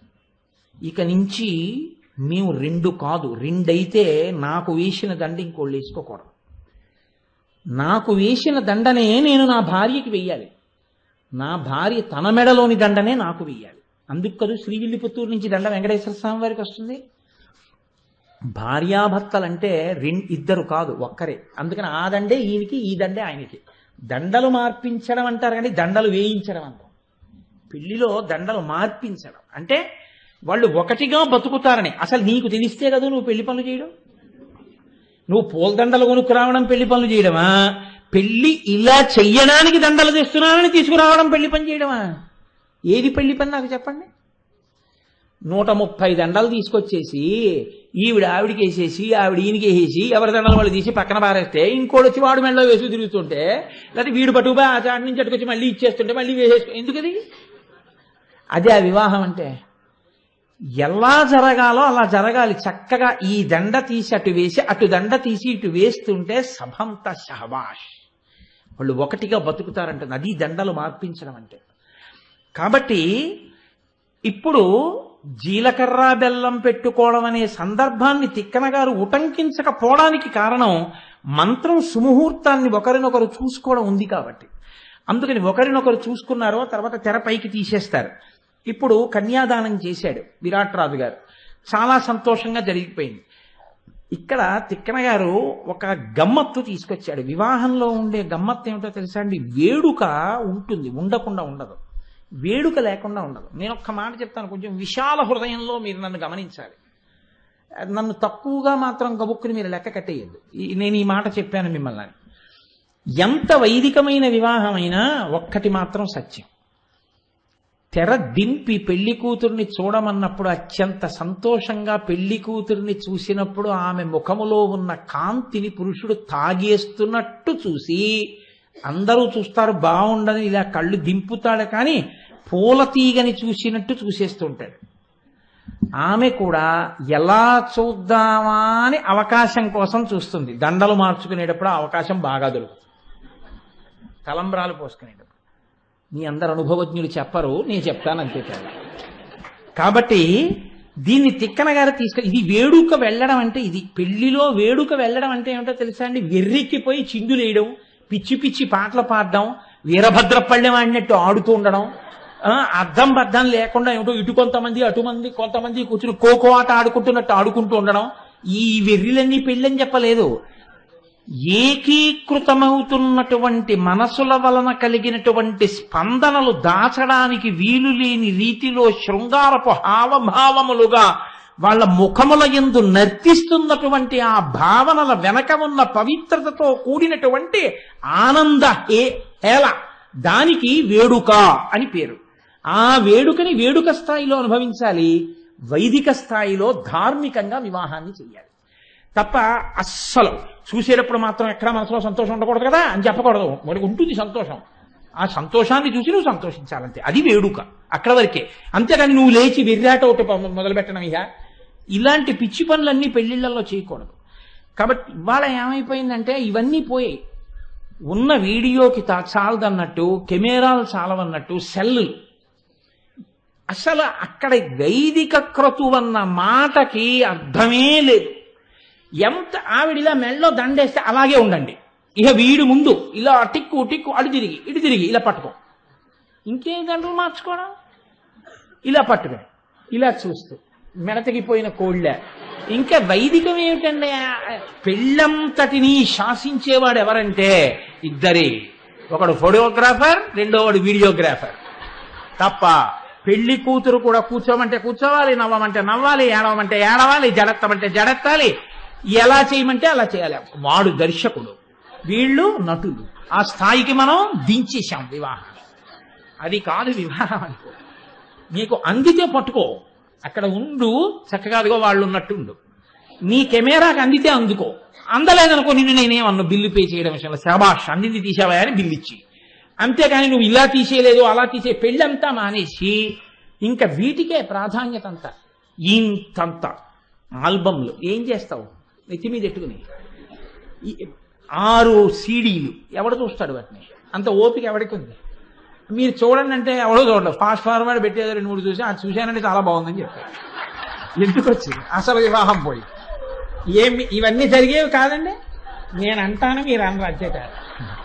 కాబట్టి తిక్కన గారు ఈ వేడుకని అందించారు మనకి. ఎంత గొప్పగా అందించారంటే ఆయన అన్నారు, వరుచూట్కి ముద్దియ వదనంబుపై బారి తిగుటమైననుగాంతి తీపుగ్రోలు సుందరీరత్నంబు చూపు మనోహరు నడుగుల యొప్పుపై అల్లనడరు అతి విలోకనములు పడతొకమైదీవ గలయంగా పలుమరు మెలగుచుండు వెలది కటాక్షముల్ విభునిపై క్రమమున నెగసి మోమున సోకి మొగుడవచ్చు ఒండొరులు లేచమటల నూని వ్రేగుపడిన చాట్పున నవయవ భంగులందు తగిలి మరుపున దడయు ఇద్దర విశాలనయన దీప్తులు నిరుకువ బయలుపడగా. ఎంత అందంగా తీసుకొచ్చారో చూడండి ఆ వేడుకనైనా.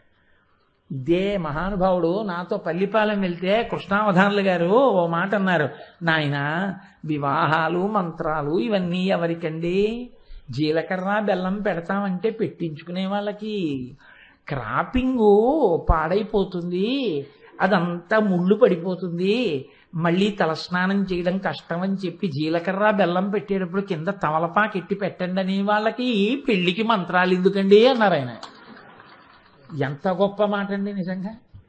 వాడికి జీలకర్ర బెల్లం ఏంటి? వాడి మొహం జీలకర్ర బెల్లానికి కింద తామలపాకు ఎట్టి పెట్టించుకుంటాడు వాడు. ఎందుకంటే వాడి హెయిర్ స్టైల్ పాడైపోతుంది, అది అంటుకుంటే ముద్ద కట్టేస్తుంది వాడికి. అలాంటి వాడికి వివాహ మంత్రం ఏమిటి? ఇంకా ఆయన అన్నారంటే ఖచ్చితంగా అన్నారు. తిక్కన గారు అంటారు, వేడుక అంటే వరుచూట్కి ముద్దియ వదనంబుపై బారి తివుటమైనుగాంతి తీపుగ్రోలు. ఆ తెర కిందకి దింపి వరుడు ఇలా మొట్టమొదట ఆ పిల్లని చూసినప్పుట పరమ సంతోషంతో, అదే మొదటి చూపులు కదండి. పైగా అభిమన్యుడు ఉత్తరకి, ఒరే మీ ఆవిడ అంత బాగుంటుందిరా, ఇంత బాగుంటుందిరా, నా కోళ్ళ అంత బాగుంటుందిరా అని ద్రౌపది మొదలైన వాళ్ళు చెప్తుంటే ఆయన మాత్రం సంతోషం ఉండదేమిటి? ఊహించుకున్నాడు. ఇప్పుడు మొట్టమొదటిసారి చూశాడు. ఆ చూసినప్పుడు యవ్వనపు మెరుపుతో కూడినటువంటి ఉత్తరాముఖంలో ఉన్న కాంతినిట తాగేస్తున్నాడా అన్నట్లు చూశాట. అంత గబగబా అంత అలా ఒక్కసారి అలా చూసేసేట ముఖాన్ని. ఆవిడ అలాగే చూసేస్తే బాగుండదు, అసహ్యంగా ఉంటుంది. ఆవిడేం చేసిందిట?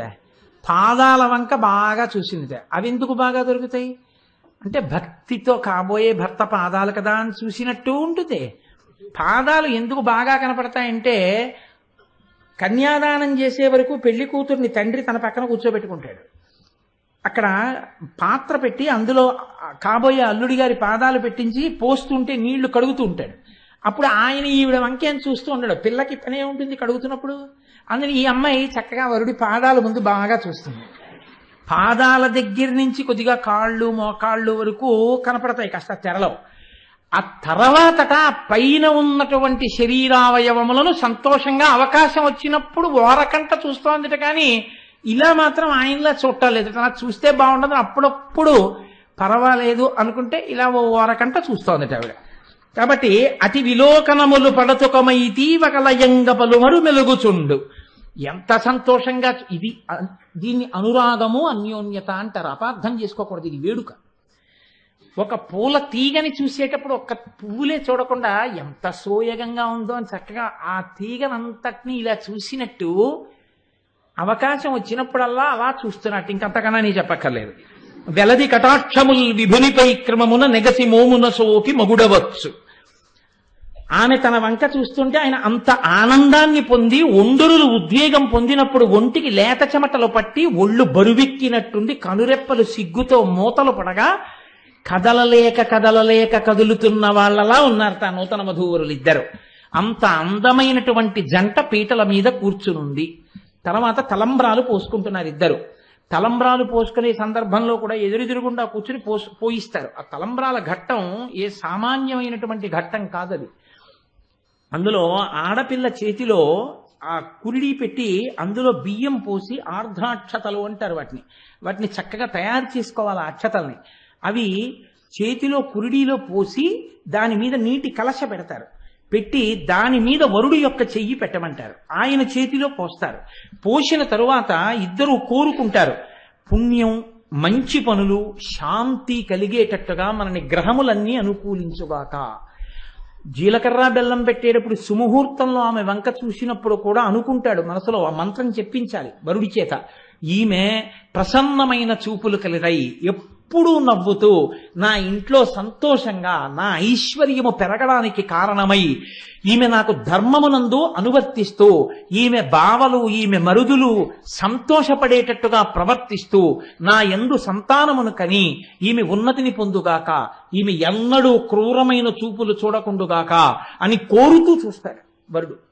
అలాగే తలంబ్రాలు పోసేటప్పుడు కూడా మొట్టమొదటిసారి పోయించేటప్పుడు ప్రజామేకామస్యమృద్ధతాం అంటూ పోస్తారు. అంటే మొట్టమొదట అడిగేటప్పుడు వరుడు ఆ పెళ్లి కుమార్తె మీద పోసేటప్పుడు ఒకటి అడుగుతాడు, నేను ఎందుకు పోస్తున్నానో తెలుసా? అందుకే తలంబ్రాలు పోసేటటువంటి ఘట్టం దగ్గర ఆ బొడ్డూడని వాళ్ళని వస్తారు కొంతమంది. బొడ్డూడని వాళ్ళన్న మాట నేను ఎందుకు వాడానో తెలుసా అండి? అంటే అంత పసితనం ఉన్న వాళ్ళు, వాళ్ళకేం తెలియదు. ఇంకా ప్రధానంగా వాళ్ళు ఎవరంటే పెండ్లి కుమారుని స్నేహితులు, పెండ్లి కుమార్తె స్నేహితులు. వీళ్ళకి అలివి ఏమీ ఉండదు, చెప్పుకోవాలి పెద్దలు. చెప్పుకోకపోతే ఏమవుతుందో తెలుసా అండి? వాళ్ళు స్టేజ్లు ఎక్కేస్తారు. ఎక్కేసి ఇంకా తలంబ్రాలు తీసుకొస్తుంటేనే ఏదో ఆ మేకని చూస్తే పెద్ద పులి హడావుడు ఉంటుంది, అలా ఉంటుంది వాళ్ళది. పోసై అని అరుపులు, బేసిన్లు ఎత్తేయడం, పళ్ళాలు కుమ్మరించేసుకోవడం, తోసేసుకోవడం. అందులో ఎన్ని కోరికలు కోరుతారో తెలుసా అండి? దేవతలందరూ వచ్చి నిలబడి అనుగ్రహిస్తారు ఆ సమయంలో. వేళాకోళం కాదు పెళ్ళంటే. వివాహం అంటే అంత పవిత్ర క్రతువు, వాళ్ళ జీవితం పండడం దాంట్లో ఉంది. ఆ అమ్మాయి ఆయన అడుగుతాడు తలంబ్రాలు పోసే ముందు, సమృద్ధతాం, నీ వలన నాకు సంతానము కలుగుగాక అని పోస్తాడు. ఆమె అలాగే అని మంత్రరహితంగా పోస్తుంది. ఇప్పుడు ఆమె ఒక కోరిక కోరుతుంది. ఆమె అంటుంది, పశవో మే కామ సమృద్ధ్యతాం, నీవు బిడ్డలు కలగాలని కోరావు. నేనంటున్నాను మనకి పశు సమృద్ధి ఉండాలి, బాగా ఆవులు దూడలు అన్నీ ఉండాలి. అవన్నీ ఉంటే కదా పిల్లలు వృద్ధిలోకి రావడం, వాళ్ళు అన్నం తినడం. కాబట్టి ఇప్పుడే తల్లి మనసు ఆమె అంటుంది మనకి పశు సమృద్ధి కలుగుగాక. ఇప్పుడు ఆయన ఏమండవు అలాగే అంటాడు. ఆమె ఆయన మీద పోస్తుంది, ఆయన ఆవిడ మీద పోస్తాడు. ఇప్పుడు 3 ఆయన అడుగుతాడు మళ్ళీ. ఆయన అంటాడు, యజ్ఞో మే కామ సమృద్ధ్యతాం, యజ్ఞములు మనం చాలా చెయ్యాలి. చేసేటప్పుడు నువ్వు నా పక్కన ధర్మపత్నిగా కూర్చోవాలి. ఆ యజ్ఞం చెయ్యడానికి కదా గృహస్థాశ్రమంలోకి వచ్చాం, అప్పుడు కదా దేవరుణం తీరుతుంది. కాబట్టి నువ్వు నాతో కలిసి యజ్ఞం చెయ్యాలి. ఆమె అంటుంది ఏమి మంత్రం ఉండదు. ఇప్పుడు ఆయన ఈ మంత్రం చెప్పి పోస్తాడు. ఆమె మంత్రరహితంగా పోస్తూ అంగీకరిస్తుంది. ఆమె అంటుంది తప్పకుండా నేను ఎప్పుడూ నీ పక్కన కూర్చుని మనం 10 కాలాల పాటు ఎన్నో యజ్ఞాలు చేద్దాం. ఇప్పుడు ఆమె మళ్ళీ ఒక కోరిక కోరుతూ పోస్తుంది. ఆమె అంటుంది శ్రియో మేకామ సమృద్ధ్యతాం, మనకి బాగా లక్ష్మీ కటాక్షం ఉండాలి, ఐశ్వర్యం ఉండాలని నేను కోరుకుంటున్నాను అని ఆమె పోస్తుంది. ఆయన అంటాడు అలాగే తప్పకుండా మనకి లక్ష్మీ కటాక్షం కలగాలి. ఇప్పుడైనా అమంత్రకంగా అంటే మంత్రం లేకుండా ఆయన పోస్తాడు మళ్ళీ. ఇప్పుడు ఇలా 3 మాటలు కోరికతో అంగీకరిస్తూ పోసుకుంటారు. తర్వాత వేడుకకు విడిచిపెడతారు. ఆ తర్వాత ఏదో కాసేపు అక్షతలన్నీ కూడా తీసి ఒకరి మీద ఒకరు పోసుకుంటారు. అసలు ఈ మంత్రాలు జరగకుండా అక్షతల్ని కానీ పోసేస్తుంటే పక్కకి వెళ్ళి మంత్రం చెప్పారనుకోండి, ఏది క్రతువుకు అర్థం? ఎవరు అనుగ్రహించాలి మిమ్మల్ని? ఇవి ఎంతంత దూరం వెళ్ళిపోతాయో తెలుసండి ఒక్కొక్కసారి. ఆ తర్వాత ఐశ్వర్య భ్రష్టమైందని ఏడవడం, ఆ తర్వాత పెళ్ళే 8 ఏళ్ళు అయిందండి మాకు పిల్లలు పుట్టలేదు అని సిగ్గుపడుతూ చెప్పి ఏడవడం, ఆ తర్వాత ఏమిటోనండి మేమేమో మా ఇంట్లోనేమో సదాచార సంపన్నత ఎక్కువ, పెళ్లి నాటికి బాగానే ఉండేవారు, ఆయన ఏమిటో తెలీదు మారిపోయారు, ఆయనేమో ఒక్క పూజ లేదు, ఇది కావాలంటే నువ్వు చేసుకో అంటారు, గుళ్ళోకి కూడా తీసుకెళ్ళరండి అన్నాం. ఎందుకు జరగవు? ఏది దేవతానుగ్రహాన్ని ఇద్దరు ఎక్కడ కోరుకున్నారు? ఇద్దరి జీవితాలు పండాలని అవకాశం ఇస్తే పోన్లే అప్పుడైతే అయిపోయిందమ్మా మళ్ళీ ఒకసారి తలంబరాలు పోసుకోండి అంటాం, కుదరదుగా. ఆ అవకాశం వచ్చినప్పుడు ఆ మంటపంలో ఆ మంత్రంతో శ్రద్ధగా నడిచేటట్టు చూడవలసిన బాధ్యత పెద్దలది. వాళ్ళ జీవితాలండి అవి. ఎందుకు చేస్తున్నావు వివాహం? ఇది వదిలిపెట్టి మిగిలినవన్నీ చేస్తే కాల్సనా నీ పెద్దరికం దేనికి? నువ్వు ఉన్నదెందుకు? నువ్వు ఇవి నడిపించడానికే ఉన్నావు. నీ పెద్దరికం వేడుకని తర్వాత శాస్త్రం అంగీకరించింది. వాళ్ళు సమంత్రకంగా పోసేసుకున్నాక ఇప్పుడు మిగిలినటువంటి అందుకే ఎక్కువ తయారు చేస్తారు. అందులో మళ్ళీ దూది గింజలు, రంగుబంతులు, ఇలాంటివన్నీ పిచ్చి పిచ్చివన్నీ కనపకూడదు. దాని పేరు అక్షతారోపణము అంతే. కాబట్టి కేవలం అక్షతలే పోయించాలి, అంతేకాని అర్థం పర్థం లేకుండా అందులో అక్కర్లేనివన్నీ తీసుకొచ్చి కలిపేయడం, నురగలు కొట్టుకోవడం ఏంటి? ఇప్పుడు గబుక్కుని పడవాని చోట పడింది అనుకోండి, నురగలు కక్కుకుంటున్నవాడు ఎలా ఉంటాడో అలా వాడు అమంగళకరమైనటువంటి రూపాలు కదండి అవన్నీ. అసలు అవెవరు కనిపెట్టాడు? అవెవరు చేయమన్నాడు నిన్ను? అంటే ఇవి పెళ్లి పనులు అంటే నురగల సీసా కొనుక్కు రావడం, అది పెళ్లి పని. అది పెళ్లి పని ఏంటది? అది పెళ్లి పని ఎలా అయింది? నీ కూతురికి తెలియదు, నీ కొడుక్కి తెలియదు, నువ్వేం చేస్తున్నావు? నీకు తెలియక్కర్లా? ఇది పెళ్లి పనులు మొదలెట్టడం అంటే. అక్కర్లేనివి కొనకుండా ఉండడం, కావలసినవి కొనుక్కుని జాగ్రత్తగా ఉండడం. అందుకే తిక్కన గారు ఏమన్నారో తెలుసా అండి? వైదికమైన భాగాన్ని పెద్దలకు అప్పచెప్పాడు విరాట్ రాజు, కొన్ని సువాసినులకు అప్పచెప్పాడు, కొన్ని తానే జాగ్రత్త పడ్డాడు. తాంబూలం మర్చిపోకుండా పెట్టి తల సహిత వస్త్ర సహితంగా పెద్దలైన వారికి వేదిక మీద తానిచ్చుకున్నాడు. పెళ్లి ఎలా చెయ్యాలో తిక్కన గారు ఉత్తరా వివాహాన్ని అడ్డుపెట్టి మనకి ఎంత అందంగా వివరణ చేశాడో మహానుభావుడు. దీని తర్వాత పాణిగ్రహం, ఆ ఒండరులు పోసుకుంటున్నప్పుడు ఒండరుల దోయిళ్ళులా ఇనుపొందజేయు అక్షత ప్రకరంబులు అన్యోన్య మస్తకముల పోషిరి మందార కల్పలతలు విరుల గములు ఒండొంటిపై కురియునట్లు. మందార వృక్షము అనబడేటట్టు వృక్షం పురుషుడికి సంకేతం. మందార వృక్షము, కల్పలత, ఈ రెండు ఒకదాని మీద ఒకటి అక్షతలు పోసుకుంటే ఎలా ఉంటుందో అభిమన్యుడు ఉత్తర అక్షతారోపణం అంటే ఆ తలంబ్రాలు పోసుకుంటుంటే అంత అందంగా ఉంది. చిట్ట చివర పాణిగ్రహణం చేస్తూ అన్నారు, చిత్తమున గాఢరాగంబు చేత చూపు తెరగు దోప కెంపారుడు తీగబోడి మృదుల పాణి కుమారుండు మెలపుమై గ్రహించే బల్లవాలంబి మత్తేభలీల. ఎలా పుచ్చుకున్నాడు అంటే పల్లవాలంబి అంటే పల్లవమైనటువంటి కోమలమైనటువంటి ఒక తీగని ఒక మదగజం, ఒక ఏనుగు తన తొండంతో పుచ్చుకుంటే ఎలా ఉంటుందో అలా అభిమన్య కుమారుడు ఉత్తర యొక్క చేతిని పట్టుకున్నాడు. చేతిని పట్టుకోవడము అంటే మీరు ఒకటి బాగా గుర్తుపెట్టుకోవాలి, పాణిగ్రహణము అంటే కరచాలనము కాదు.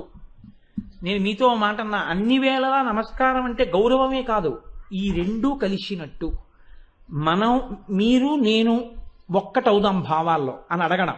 అందుకే ఎక్కడికన్నా వెడితే ఇద్దరు కలిసి ఏదైనా చేయాలంటే నమస్కారం పెట్టుకుంటారంటే మన ఇద్దరం ఇంత స్వచ్ఛంగా కలుద్దాం, భావాలు ఒకటి చేసుకుందాం. రెండు ఇలా ఎందుకు కలుపుతారో తెలుసా అండి? నేను ఏదైనా దాచాలంటే చేతుల్లోనే దాచాలి, నేనేమి దాచకుండా మాట్లాడాలనుకుంటున్నాను. అందుకే ఇదిగో ఈ రెండు చేతులు ఇలా కలుపుతున్నాను, ఏమి దాపరికం లేకుండా మీ దగ్గరికి వచ్చాను. మీరు కూడా ఇలా అన్నారు, మీరు కూడా దాపరికం లేకుండా మాట్లాడుకుందాం, అరమరికలు లేకుండా కలిసి ప్రయాణిద్దాం.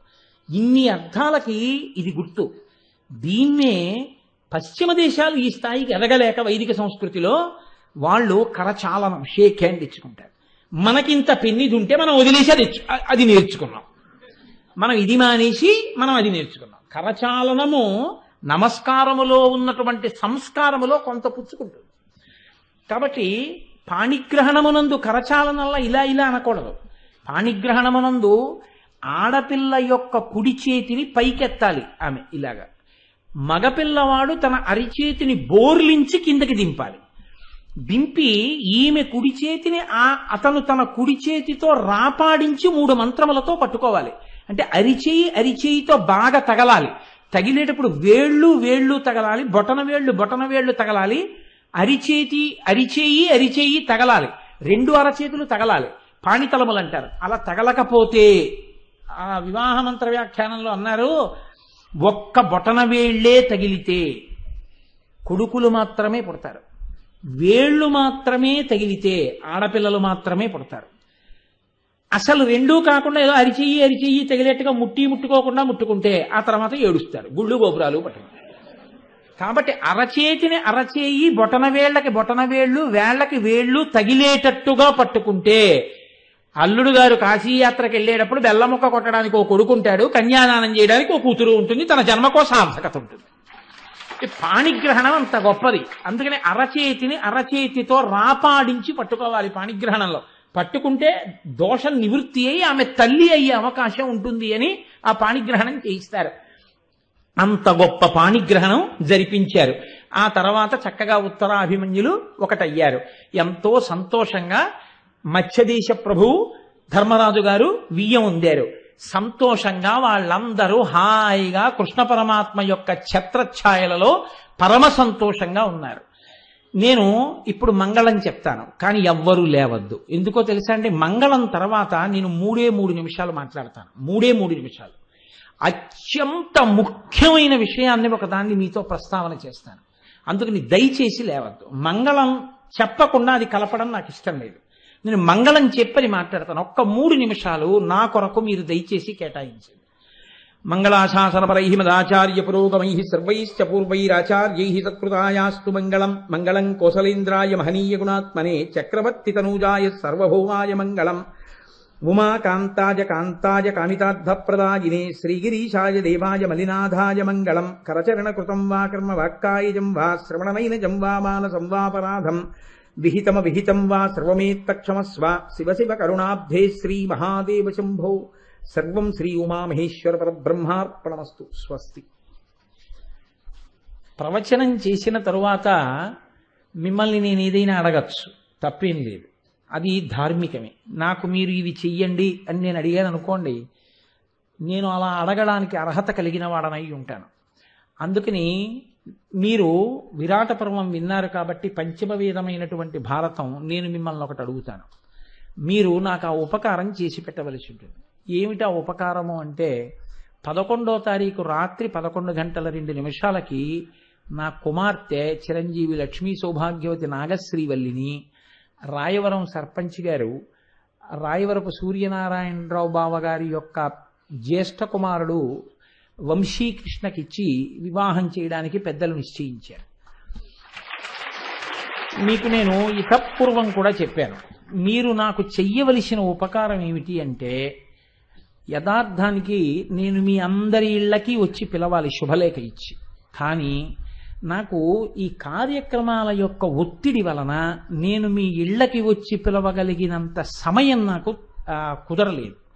కాబట్టి దయచేసి నాకు ఆ విషయంలో మినహాయింపు ఇచ్చి, నేను మీ ఇంటికి వచ్చి పిలిచినట్లుగానే మీరు భావన చేసి, మీ అందరూ 11వ తారీఖు రాత్రి వివాహానికి వచ్చి నా కూతుర్ని కాబోయే అల్లుణ్ణి చక్కగా ఆశీర్వచనం చేసి నిండు హృదయంతో 12వ తారీఖు మధ్యాహ్నం భోజనం ఏర్పాటు చేస్తున్నాం. మీ అందరూ మీ కుటుంబాలతో వచ్చి పెళ్లి భోజనం చేసి వెళ్ళవలసిందిగా నా ఆహ్వానం మీ అందరికీ. నేను మిమ్మల్ని కోరే కోరిక ఏది అంటే ఒక్కటే, నేను మిమ్మల్ని ఇంటికి వచ్చి పిలవలేకపోయాను అన్న విషయంలో మాత్రం పెద్ద హృదయంతో మన్నించి మినహాయింపు ఇవ్వవలసింది. కోటేశ్వరరావు గారు మన ఇంటికి వచ్చి పిలవలేదు కదా అని అనుకోకుండా, కోటేశ్వరరావు గారు ఇంటికి వచ్చి పిలిచినట్లే అని భావన చేయండి. కాబట్టి మీరు అంగీకరించి ఉంటే ఒక్కసారి మీరు కరతాళ ధ్వనులు చేయండి, నేను సంతోషం. చాలా చాలా సంతోషం, నాకు ఎంతో తృప్తిగా ఉంది. ఏమంటే దీని తర్వాత గుంటూరు వెళ్ళాలి. గుంటూరు శతచండి మీరు వస్తున్నారు కదా, దాని తర్వాత నేను యలమంచిలి వెళ్ళాలి, తర్వాత విశాఖపట్నం వెళ్ళాలి, తర్వాత గొల్లప్రోలు వెళ్ళాలి, ఆ తర్వాత తిరుపతి వెళ్ళాలి, ఆ తర్వాత హైదరాబాద్ వెళ్ళాలి. నాకు ఇన్ని కార్యక్రమాల్లో ఇప్పటికీ ఇంకా మీకు కావాలంటే మేము వచ్చి పెళ్లి పనులు చేసి పెడతాం, మీరు ఒక్కసారి ఒక్క ఉపన్యాసానికి రావాల్సిందే అని ఎన్ని ఒత్తిళ్ళో దొరగారికి తెలుసు. ఇవాళ కూడా నేను ఇంటికి వెళ్ళిన దగ్గర నుంచి సాయంకాలం వచ్చే లోపల చేసిన పని ఏమిటంటే ఇంచుమించు అటువంటివి ఒక 50 ఆహ్వానములు తిరస్కరించడానికి పట్టింది అంత టైం. ఇంత ఒత్తిడిలో నాకు ఖచ్చితంగా తెలుసు మీ అందరిళ్ళకి వచ్చి నేను పిలవలేను అని. కాబట్టి నేను వచ్చి పిలిచినట్లుగా భావన చేసి ఆ మినహాయింపు ఇచ్చి